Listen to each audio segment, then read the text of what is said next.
Hello, everybody. I'm Elizabeth Bernstein. I'm the reporter at the Wall Street Journal who was so thrilled to see her article up here a little bit ago. So I'm really delighted. I can't even begin to explain how happy I am to be here to help Kinsey celebrate its 75th, to be back at Indiana, where I am a super proud graduate, and to be even in this room. This room, when I was here, used to be the registrar. At least that's how I remember it. And so this is the room where I came in a week into my IU career, dropped my pre-med major, and transferred to the journalism school. So the rest is my personal history, and it actually worked well for me. So excited about all of that, and very, very excited to host this panel. These are such distinguished people up here today, distinguished scientists, and also very good friends of mine. So I'm really, really thrilled to be here. So moving on, me.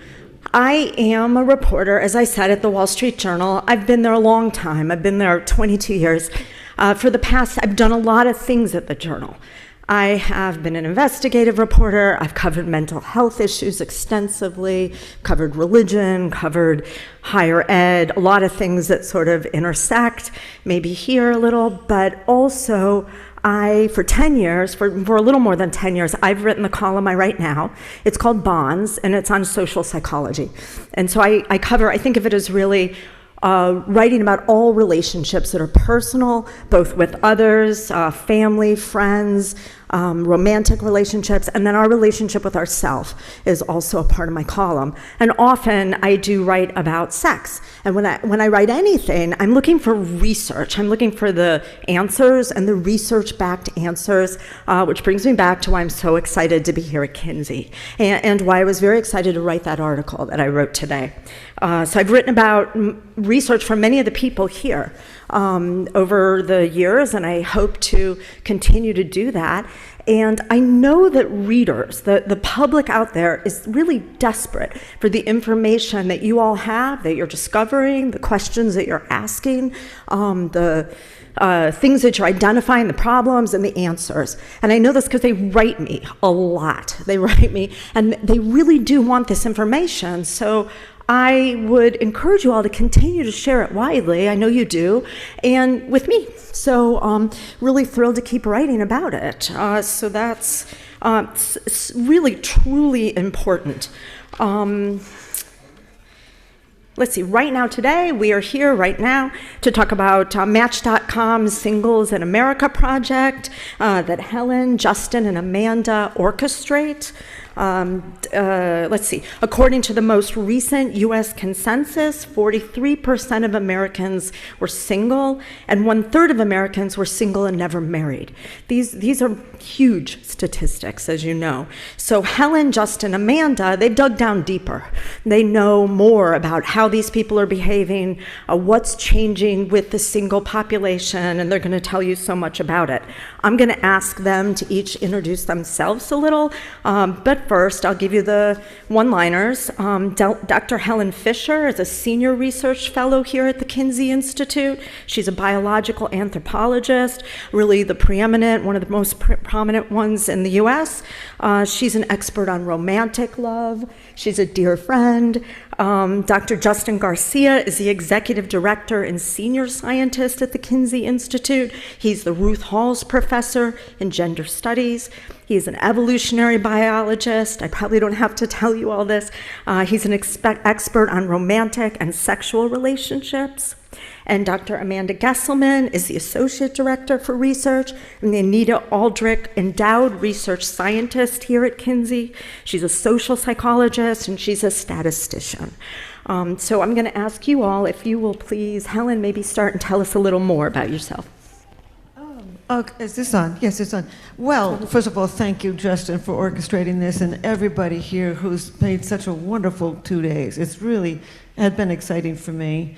And what Elizabeth didn't tell you is that she's the most read, apparently the most read person in the Wall Street Journal, which says something about you, but it also says something about everything that everybody in this room does. So Anyway, I'm delighted to be here. I'm Dr. Helen Fisher. I'm a biological anthropologist. And that's evolution. My PhD was why we lost estrus periodicity, why the female can copulate all month long. That led me into why we bother to pair up at all. 97% of mammals do not. We do. And that led into the study of the brain systems that drive romantic attachment and romantic love. And I and my colleagues have put over 100 people into the brain scanner using fMRI. First were people who were happily in love. The next were a group of people who had been rejected in love, which I regard as the most important thing I've done, frankly, because that's when you turn into a real pest. And then people who are in love long-term. And we've found what happens in the brain in a long-term happy partnership. So now I'm interested in personality and why you fall in love with one person rather than another. And just like these two wonderful people, I conduct this annual study with Match. That's a hard one to follow. Hi. My name is Amanda Gesselman. We've already covered that. I'm a social psychologist and statistician, and I've been at the Kinsey Institute for 8 years now. So closing in on a decade. And for the last 8 years, I've worked hand in hand with Justin. We co-manage a lab of research graduate students and postdocs now. And a lot of my work has to do with how people manage their own well-being while they're in relationships or while they're transitioning in and out of relationships, with a lot of attention paid to the internet or technology. So how people might be trying to maintain a relationship using texting, various ways of messaging, and trying to show your love or your care without being able to do that in person or with facial expressions or with touch or with any of the things that we're used to using. So a lot of my research focuses on that and how people navigate that world, and that really applies to singles because it turns out a lot of people are really looking for connection, and they're doing so via technology. So I've been working on this project with Justin, with Helen, and with Match since I think 2018. We'll go with that, but that's all about me. Okay, hi. I'm delighted to be here, especially on this panel with Elizabeth. Thanks so much for orchestrating us, and with Helen and Amanda, who are actually my two closest colleagues. So you see their names repeat on my CV kind of alternately of everything we publish. So as Elizabeth said, I'm an evolutionary biologist by training. My interests are, I came to sex research. I sort of wasn't trained in the field. I really came out of the tradition of behavioral biology, and my dissertation was on the evolution of monogamy. I was interested in the tensions between social and sexual monogamy. I still remember when I first came to Kinsey as a postdoc, and I still remember when I interviewed, and I got on the plane, and I thought, I worked with Julia Hyman at the time, and I thought, oh my God, I'm going to go, and Stephanie Sanders is going to be there, and Eric Jensen's going to be there, and Julia Hyman and Bill Yarber, and I thought, holy shit, what did I just get myself into? But now I have squatters' rights. I've been around a while.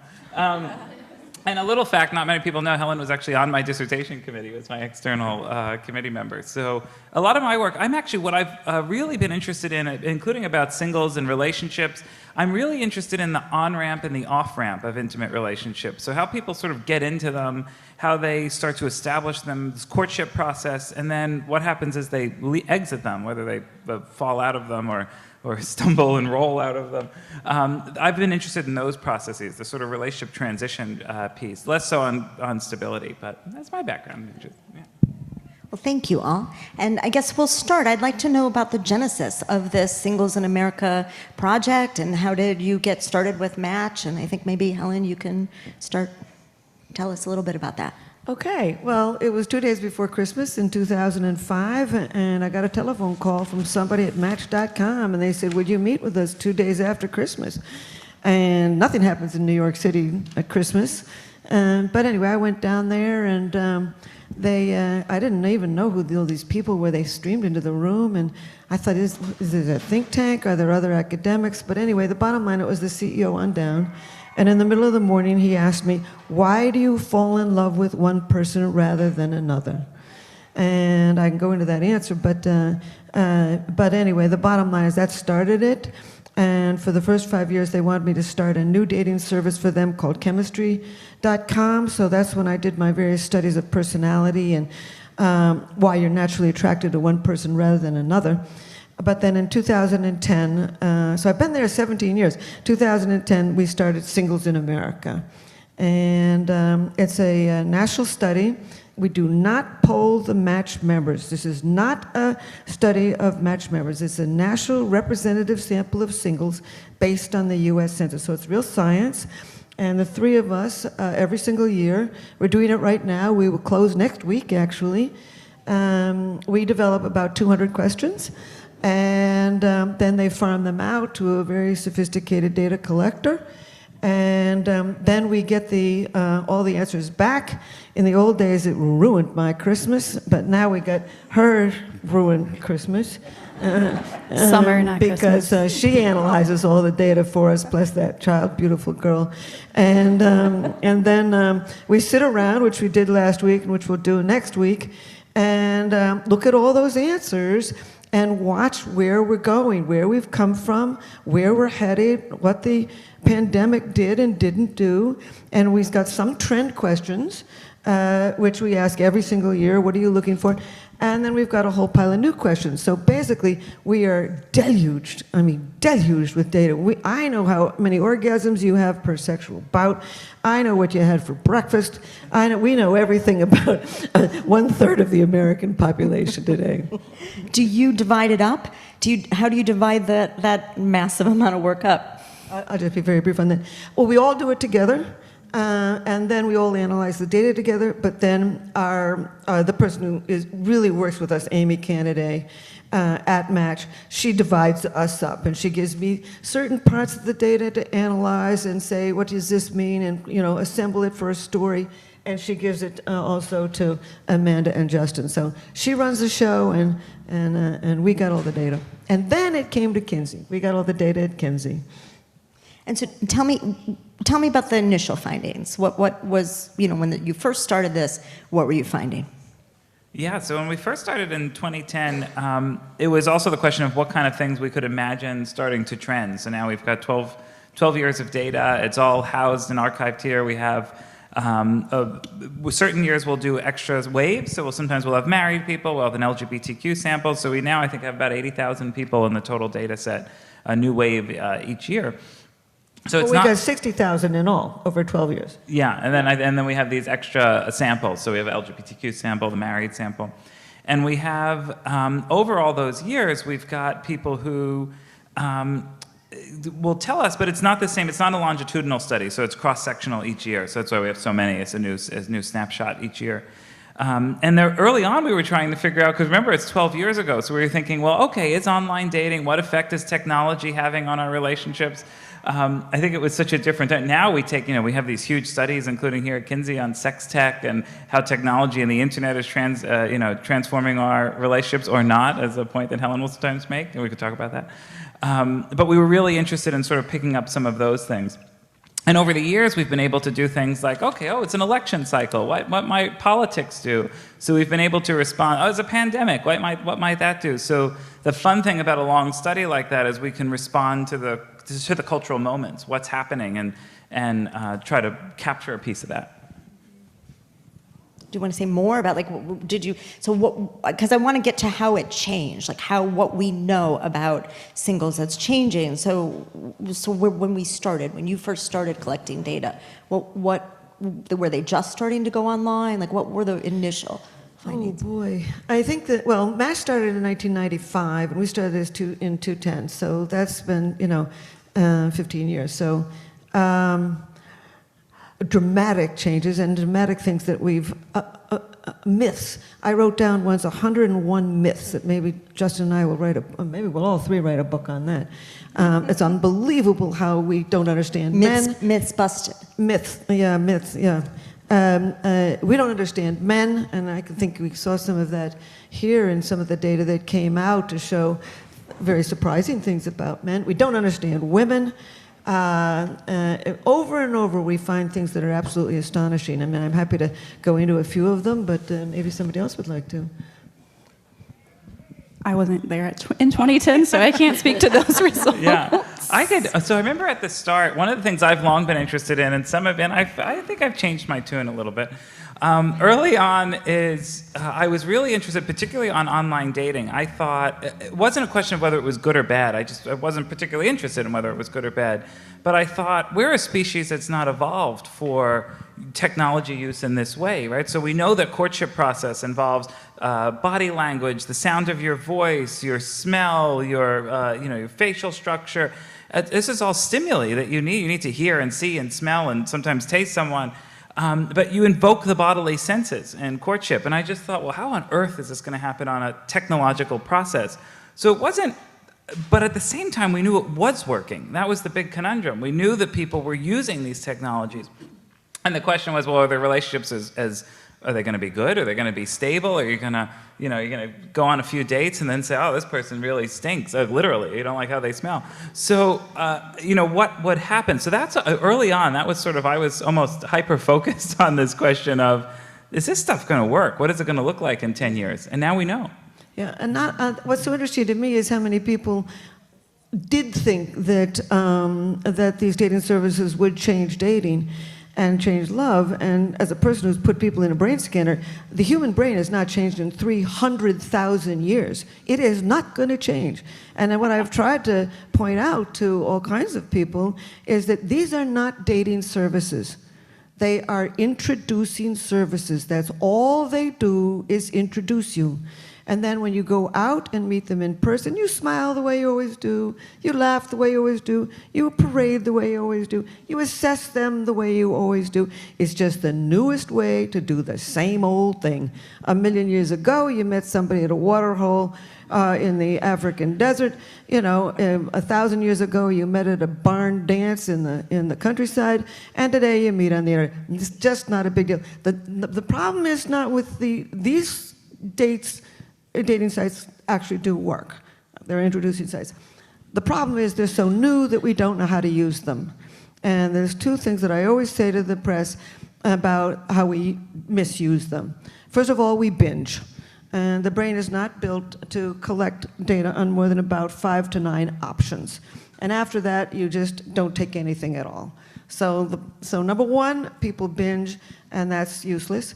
The second thing is that the brain is built to say no. The huge brain region linked with what's called negativity bias. We remember the negative. And when you just met somebody for the first time, you know so little about them that you overweight what it is that you do know. So all of a sudden you think, he likes cats, I like dogs. Nah, it'll never work. Oh, he's wearing brown shoes. That's creepy. Whatever it is. And so the bottom line is don't binge and overlook the negative, what's called positive illusion. So there's nothing wrong with these sites. In fact, they are right now the primary way that Americans do meet people, and I'll have to tell you more about that. But the bottom line is they're perfectly fine once you know how to work them. So I need to hear more about the myths, the ones that are busted. A few, please. Well, I got 1,000,000, 101, but how about somebody else? Jump in. I think I might take yours, though. Sorry. What'd you say? I said I think I might take yours, though. Sorry. We just talked about this last week because we were all together doing this. But I think that a lot of our Singles in America data has a lot of myth busting specifically for men, which I know is something that Helen sees a lot in our data and really tries to pull out and point out in a lot of media outlets. But our data does show that men fall in love faster than women. They're more likely to give bad dates a second chance. They're more likely to want the romance. They want to feel like it's, like a real date. They want to be what you would expect from a rom-com kind of thing. Men are more likely to want that than are women, and I think that that's very unexpected in terms of public opinion, and especially when we think of public opinion and how they tell people how to date, or like how they're representing that with it's, usually the woman is being very emotional, but the men want to be standoffish, and the movies about these things are kind of pointing the women towards being less of that way to match the men. Whereas I think our data shows that it actually maybe should be the other way, that men are really looking for that kind of romantic connection, and we just haven't been thinking that way, or we didn't really know that accurately enough before this. You know, that's really interesting because when I was putting together that story on Kinsey last week, and I interviewed Justin Lehmiller, who I don't think is here right now, but his research on fantasy shows that well, he was surprised, he said, that that male fantasies had much more emotional content than he had expected.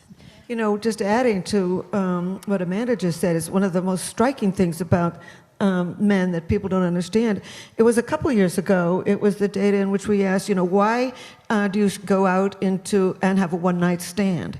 And men were 3 times more likely to go into a one-night stand hoping that this would start a partnership than women.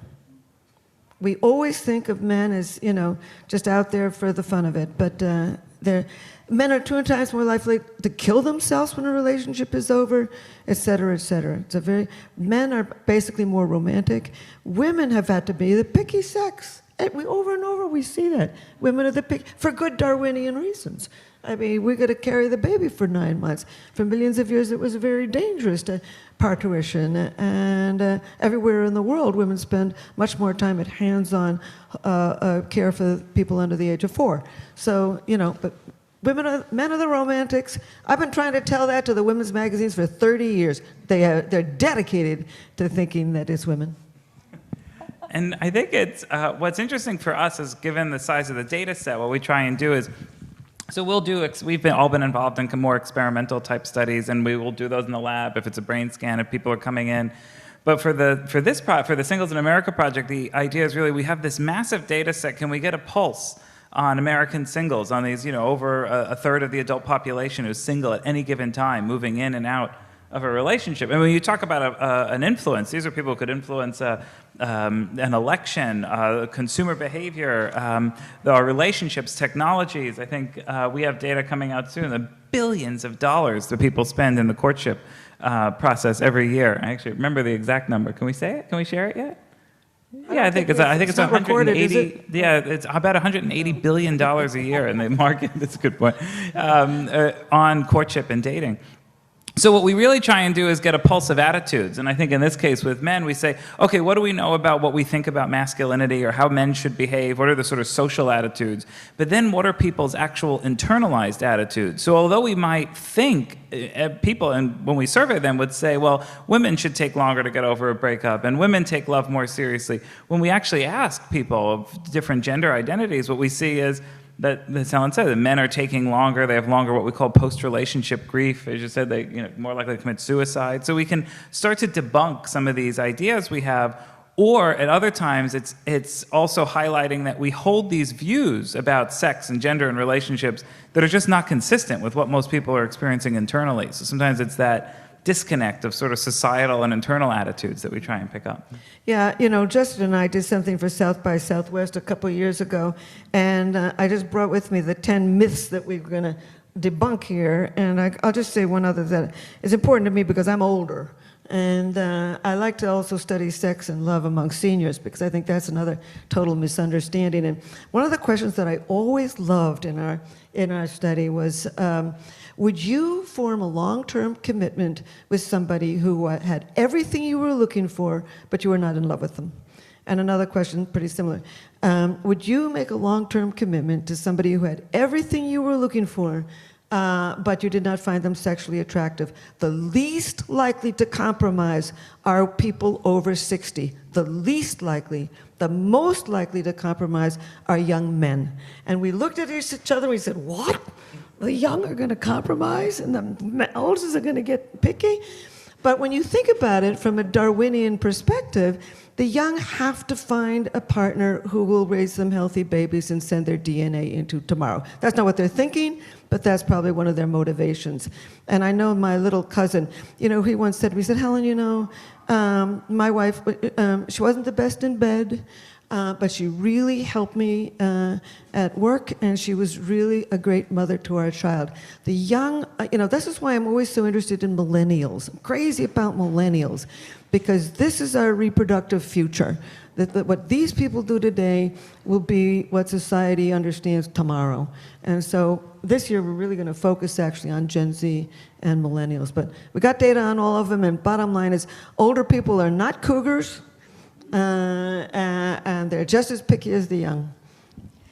I'm having a journalism moment because I can see your 10 myths, but I can't quite read them from here. So can you run us down quickly? Yeah, sure. Well, the ones that we did were technology is killing love. That's ridiculous. You can't kill the brain in love. That looks are all that matters. That's not true. As a matter of fact, in our most recent studies, people were much more interested in somebody who is financially stable and makes just as much money. LGBTQ, love is casual. That's absurd. It's a basic brain system.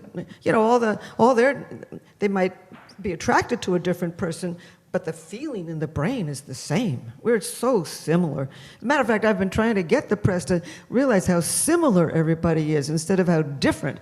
Men don't want to commit. That's ridiculous. Thank you, Amanda. Women only want a ring. That's ridiculous. This past year, 70% of men wanted to find a partner in the next year, and something like 55% or 60% of women. First impressions matter.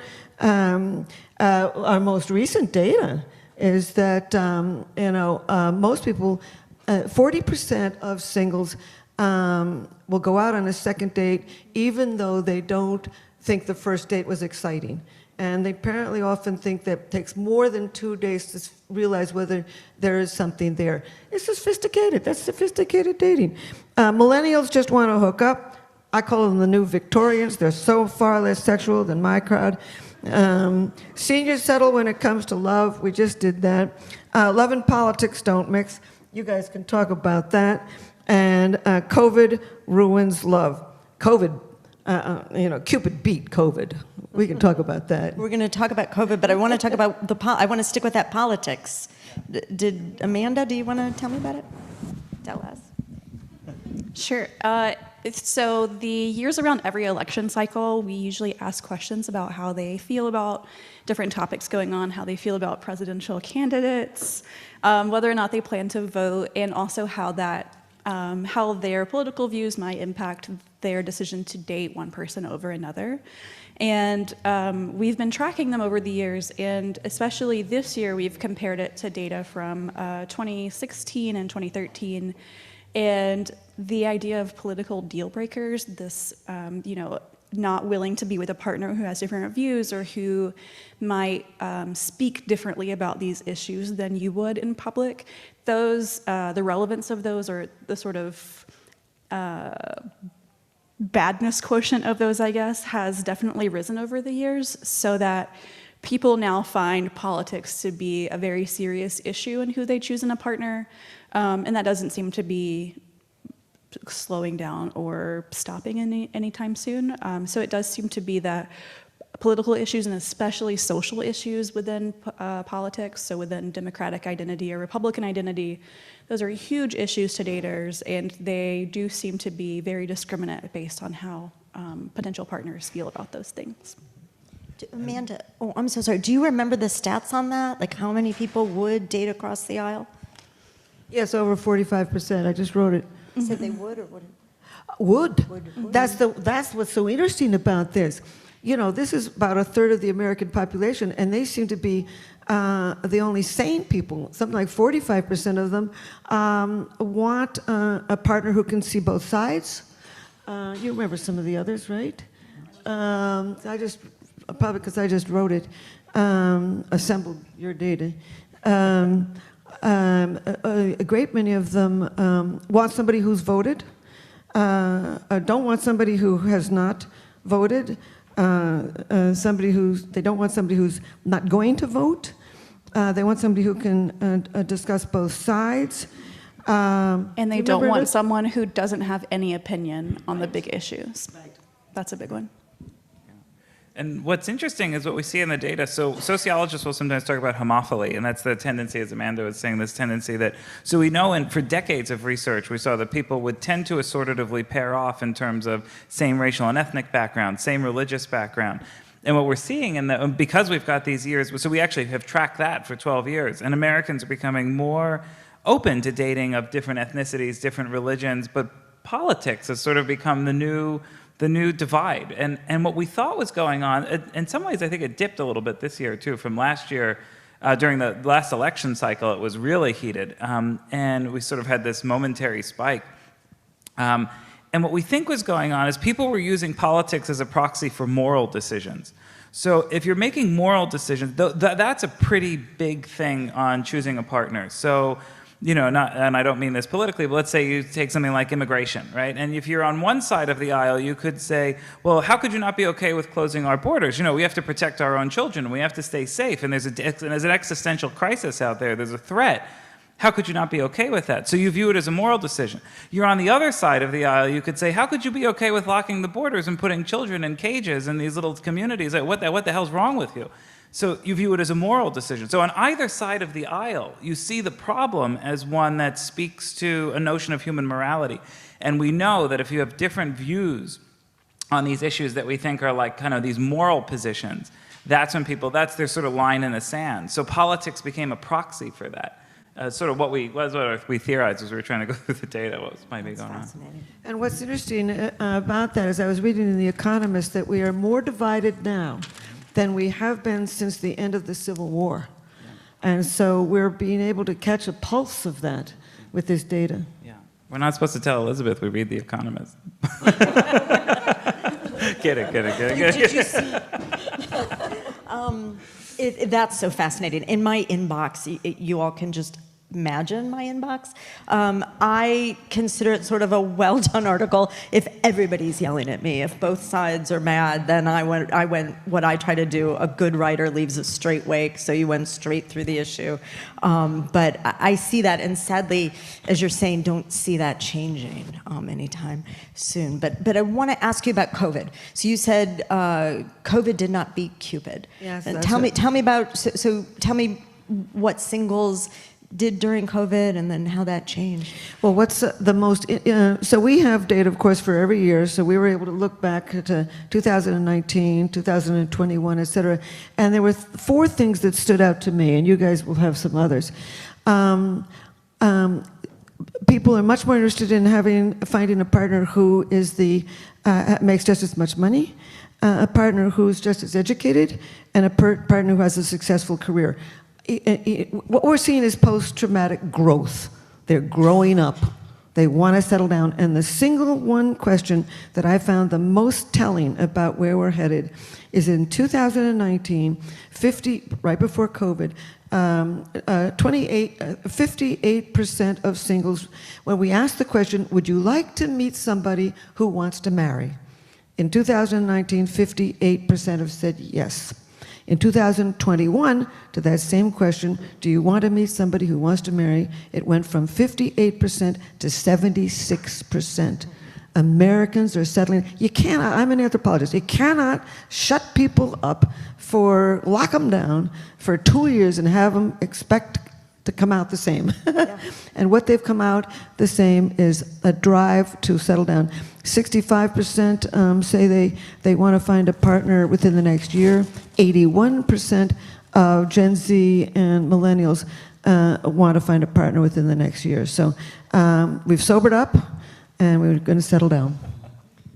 I'm scribbling it again. Yeah, COVID definitely took the number of dates that people were going on down. Obviously, social distancing and staying safe-at-home orders put a big halt on a lot of behavior. People reported less sex partners, less frequent sex when we did this last year, looking at 2020 to 2021. So there was a visible, shift. We thought, oh, is this about to be something, really negative for a while? But this year's data really does show sort of a bounce back, almost to normal for a lot of things. people do feel ready to get out and start dating again, and especially ready to date with the idea of it becoming something, or becoming something within the next few months that could be a more serious or committed relationship. So COVID did have kind of a dampening effect, but it does seem to be relatively temporary, and I think that really speaks to what Helen says, in that it's such a strong natural drive for so many people that being stuck in the house for 8 to 12 months is not going to keep it down for that long. So I think that we'll see, I think we've already started to see it a bit with more and more people going back to the dating sites and going back on in-person dates. We did see a bit of a jump in that this year in this data, but I think that we'll probably see a lot more of that over the next year as people start to feel more safe and be more vaccinated and all those sorts of things. And one of the things I was really interested in was video dating early on, and we had some really interesting data at the start. So actually, the sort of 4 biggest studies really on what was going on in the pandemic and people's intimate lives were in various ways at Kinsey. So we had the Singles in America project, we had the sort of big sex and relationships in the time of COVID. Amanda had a project that was with Cosmo and Esquire that was looking at a different audience, and the K.I. Kurt team had one on marriage and COVID. So we really had these massive data sets that we could start to look, and I was interested in how, we were all interested in how people were connecting on the apps. And what was interesting is at the start of the pandemic, 69% of singles in our single sample said that they would video date, and over 70% said they thought they could fall in love on a video date. And so it kind of goes back to my concern before. It's like, well, how could you really form those relationships and those connections? And what I think is interesting about video dating is it's in the Gen Z sample, when we asked them why, they said it's a vibe check. And then I had to make sure I had to Google what I knew what that meant, and I do now. And but the idea is that you actually were picking up more sensory information. You could hear their voice, you could see their artwork, you could see how they dressed, you made sure it was really them. And it was this intermediate step. And the numbers have dropped down a little bit now that people are connecting again, sort of IRL, in real life. Another thing I learned. And so I'm not quite that old. So what we're seeing is actually that I think people are still using these technologies as ways to connect, but they're intermediate steps. I think they're going to stay. They also reduce, it's a lot cheaper to do, like at least for a first date. You quickly know if the person's real, you do the vibe check, you don't spend as much money, you don't spend as much time. So at a time that, particularly we have the new data now on the economy, people are totally flipping out on the impact of the economy. People are not going on dates, they're using coupons again on dates, and people think it's okay. We asked them 5 years ago if someone brought a coupon on a date, I think it was like 90% said walk out. Now people are like, oh, they're smart. So stuff like that. I think that the role of how I think to Helen and Amanda's point, a point that they always bring up in our projects is it's how people are leveraging technologies. It's not replacing anything, as you so well put, Helen. It's that, how do we use these tools to kind of reach our ends? And what's so interesting about it is, okay, so 2015, about 6% of singles used video dating. 2019, about 19% did. 2021, 27% did, and now it's way over 30%. And what's beautiful about when we ask what's going on in these video dates, they say they're having more meaningful conversations, more self-disclosure, more, and that's men as well as women, more honesty, more transparency, more interested in whether the person is financially stable and has a good job, somewhat less interested in looks, although that's bounced back up. I'm not surprised. It seems to be a very good new intermediate step from getting the name of the person and having that video date, and then going out in real time.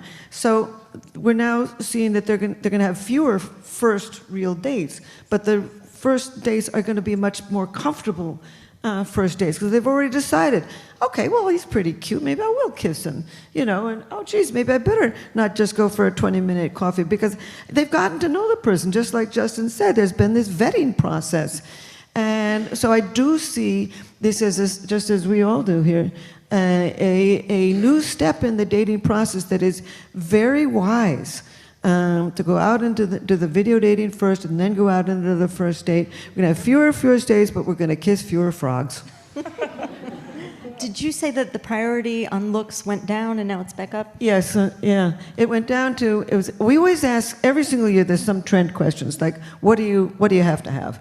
And we put about 25 things, and you can check, and we look at the 5 top boxes. And every year since we began, it's been over 90% of people have said, well, the first thing they say is somebody who respects me, somebody who I can trust and confide in, somebody who makes me laugh, that makes sense, drives up the dopamine system, makes you feel good, somebody who spends enough time with me, and somebody who I find sexually attractive. It's always over 90% for the good looks and sexual attractive. It went down to 78% during COVID, and now it's back up to over 90? I think it was 94.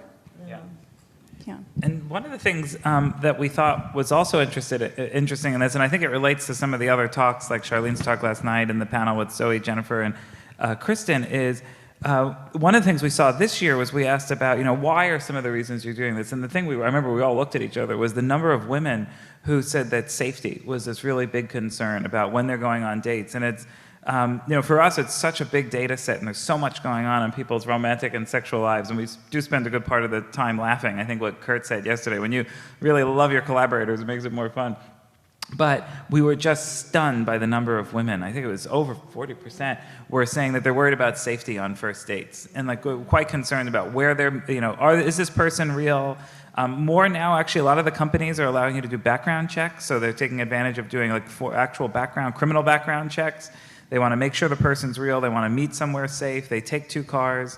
And I think just the degree to which that's a weight. I mean, and when you think of the other data that our colleagues presented yesterday and today, of course, how could it not be, right? But it sometimes it doesn't always, until you see it, when you're looking at a stat that say, oh my God, this is, we can't forget that this is influencing people's dating lives. They have this weight in the background about it.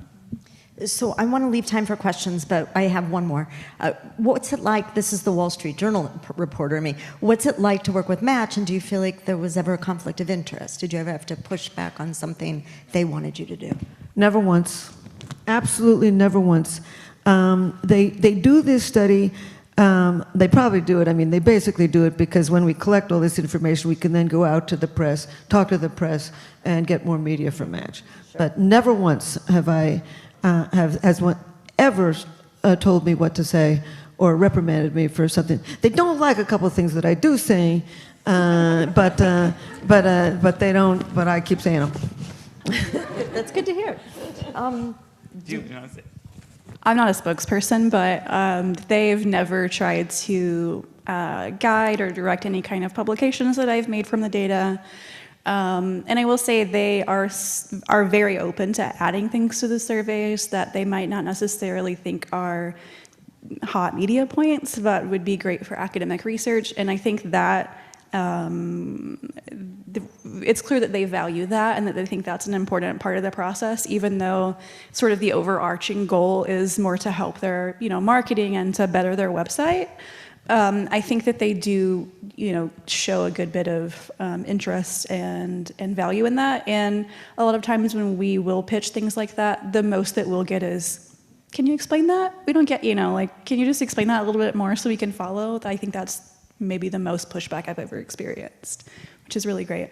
It is great. Yeah. Yeah, and so some people, Steph Sanders and Jenny Bass, I'm gonna get on my soapbox about funding now. So they've heard me give this one before, but I think exactly with Match in particular. So part of that though is when we think about industry-funded research, and we have actually quite a lot of it. Amanda and our lab is mostly industry-funded. So the Singles Project, I mean, it's 12 years. It's a budget well over $1 million at this point that they've contributed. But part of that is the type of relationship and contracts you have. So you can have contracts where you're a spokesperson or where you're limited in what you can say. We've done projects where companies have said, well, you have to vet it with us before you can publish the findings, and we get at least 365 days to review it. That's not our relationship with Match. So we actually have a ton of freedom in what we publish and what we release. But I also think as research, just being kind of in the ivory tower, we have a tendency to think like federal dollars are clean, right? That if you have NIH or NSF money, that's clean, and that there's not as much politic or business. That's such garbage.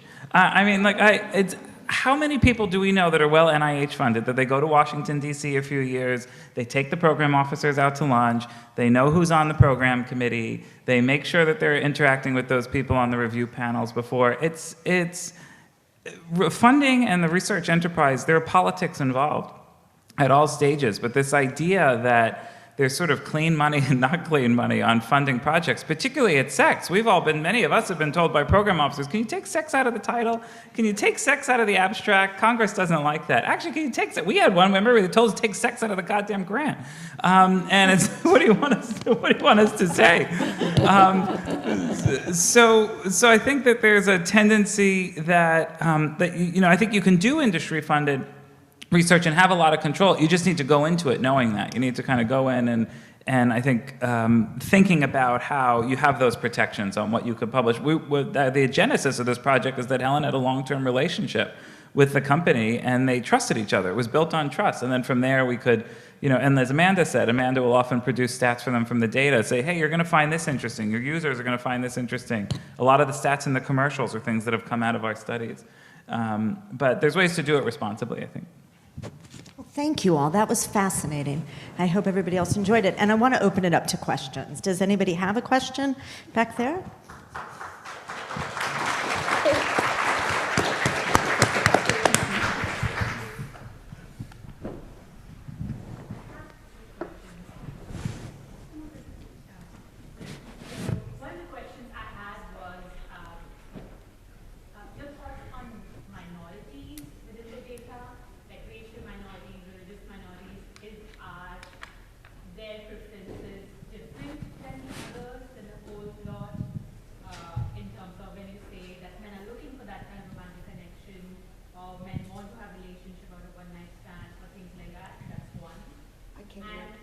I'm sorry. We didn't hear it. Does she have the mic?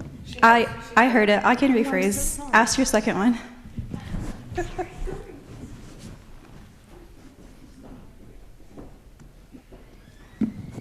She asked if there were any racial differences that we've observed in the data, especially when we talk about myths with men. Yeah, that was my question. Myths? And I don't think we've looked at that, have we? We haven't, so for the most part, when Singles in America stats go out, they don't split them by race. However, every Singles in America survey, every database, the way that they recruit it is based on the most recent US Census. And so all of the data sets that we have racial and age and gender and region of the US and income distributed like it is in the US. So we have... And religion, right? And religion, yeah. Correct. So let's say, I'm making this up, but let's say 18% of the US population is black men. We have 18% of the sample is black men in the sample every year, depending on what the census says. So I have looked at a little bit of that on my own. I haven't done that for the Singles in America broad campaign. But I have done a little bit of that on my own, especially with regards to women's sexual activity. I know that's not what you're asking about. Sorry, I'm just very interested in women's sexuality. But there are racial differences in terms of like orgasm frequency. So racial minority women, especially black women and Latina women, had the lowest orgasm rates in terms of having sex with a familiar partner. And I've seen that in the last few years that I've looked at, although I haven't looked at this year in particular. And there are also a few differences in terms of, for instance, like number of dates. And that really replicates a lot of other work with online dating that shows that, for instance, black women and Asian men get asked for the fewest amount of dates on online dating sites. Our data does show that in terms of the number of dates that they've gone on. However, a lot of that is also like an intersection with like education. So women who have a lot of education regardless of race also go on fewer dates, also have less sex, etc. So there are certainly racial differences, but it's also race plus X plus Y plus Z plus whatever. So there aren't as many clean stories, I think, in that capacity. But as far as men, I don't know yet, but I will look into that. yeah, I think that was helpful. I just wanted to know like if there are differences in terms of minorities. Yeah.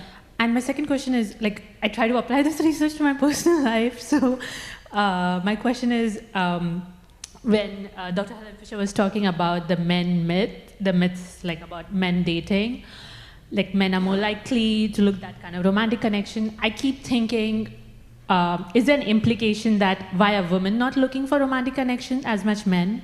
Is it not pleasurable for women to be in romantic partnerships? Is that kind of question like look into, or just wanted to get your thoughts into it, because like even in terms of like men want to have relationship after one night stand, and it makes me think maybe women are not having pleasurable sex in one night stand, and that's why they don't want to have a relationship after one night stand. So just wanted to get your thoughts on that. Yeah, thank you. Justin? Just the very last part of what you said I missed, on the one night stand. Can you say that again? Sorry. I just was saying that, sorry, I lost my thought. I got it. It's, do you think that men are more likely to want a one-night stand to turn into a relationship than women, because men have more orgasms in one-night stands? It's a really smart question. Yeah. It's very interesting. Yeah. Sorry, I was listening. I was expecting one of you to answer it, so I was sort of focusing on the first part. So what we found in one of our samples, we had about a third of singles at some point have had a casual sex encounter, a friends with benefits or a hookup, turn into a long-term romantic relationship. And so when we ask it that way, and I think it's back to what Amy was saying earlier, like the way we ask these questions in terms of have you ever, are you currently in this kind of relationship? When we ask that way, have you ever, the gender difference shrunk. There really wasn't much of it. So the question, I think, for the way I think of what you're asking, what we do see is where we see the gender difference is the sort of frequency with which people are using that as a sort of a mating strategy, for lack of a better term. It's not a good one. I mean, just based on the stats, to sort of go into a bar every weekend and try and pick someone, maybe you'll find love eventually, if you bring home enough people. But it is. I mean, at the end of the day, it's working at a low level, but not really as a sustainable strategy. And I think there's a bunch of things going on there. One is that it's what we're seeing in Gen Z and millennial samples is there's questions about like, what does it mean to go on a date? And it goes into a concept that we've all worked on that Helen actually created called slow love, I think is what we're starting to talk about, is that people are taking longer to get to know partners, and you explain this better than anyone. And in some ways, that sort of that sex early on is a way to get to know someone. You learn an awful lot about someone when you It's a sex interview. Yeah. And you know, you learn a lot between the sheets, for God's sakes. You know, not just how they make love, but are they kind? Are they patient? Do they have a sense of humor? Do they listen? Et cetera, et cetera. But on to that slow love thing. This is a large trend that we've seen. We might talk about a little bit about the future, where I think we're going. But in terms of, it's something that I wrote a paper with Justin, and I call it slow love. And 50 years ago, women married around age 21, men around age 22, 23. Now women are married around age 29 and men around age 30, 31. So there's this long period of what I call pre-commitment. It's a long pre-commitment stage before you settle down. And not with Match, but I've looked at data in 80 cultures through the demographic yearbooks of the United Nations from 1947 to 2011. And as it turns out, the longer the period of courtship, the later you marry, the more likely you are to remain together. And in one study of Americans of 3,000 people, if you married after 1 year of courtship, between the first, second, and third year, you were 29% less likely to divorce, or 20, anyway. And if you married after 3 or more years of courtship, you were 39% less likely to divorce. So this slow love that we're seeing not only in America, but around the world, is going to lead to more stable partnerships around the world today. Unfortunately, we have a hard stop at 3. Well, we can do one more, but we've got some young researchers that are going to present, and we want them to have their full time. But one more quickly, if you don't mind. In the medical literature, there's virtually nothing on orgasmic dysfunction in the over 60 crowd. Yet, Dr. Fisher, you have all this data, so I'd like to hear what you can share about the ability to orgasm in the over 60 female population. So I'm going to let you guys answer it too, but all the thing I know is that in long married people, orgasm is much more easily achieved and much more frequent. What would you guys say? We don't ask about masturbation. Have we ever asked about masturbation? Once or twice. Uh-huh. Yeah. I don't know that we have ever asked about orgasm dysfunction, but we have done a few studies with the Singles in America looking at older versus younger people, and older women have the highest level of sexual satisfaction across the board. It just seems to go up, even when they're not necessarily... I know. Even when they're not necessarily even having sex, they are just happier, which I think it may speak to their masturbatory habits, or maybe their poor partnered habits previously, or what, I don't know. But it does seem to show in most data sets that the older women are the most sexually satisfied. Yeah, and we had in one of our, and thanks, Lauren, for that question. One of the years we were looking at, I'm thinking of the one paper, we published a few papers on this, but with men with aging, orgasm tends to go down a little bit, and part of that is age-related sexual dysfunctions, sort of just in general with pattern. But with women, what we saw was that it sort of plateaus, and there's a little bit. It's enough that it's statistically significant. There's a peak right around a little bit. It sort of plateaus and it pops up a little bit right around the sort of 50s. So sort of coinciding with age at menopause. And I remember, Steph, I don't know if you remember this. Is Steph here? Is she back there somewhere?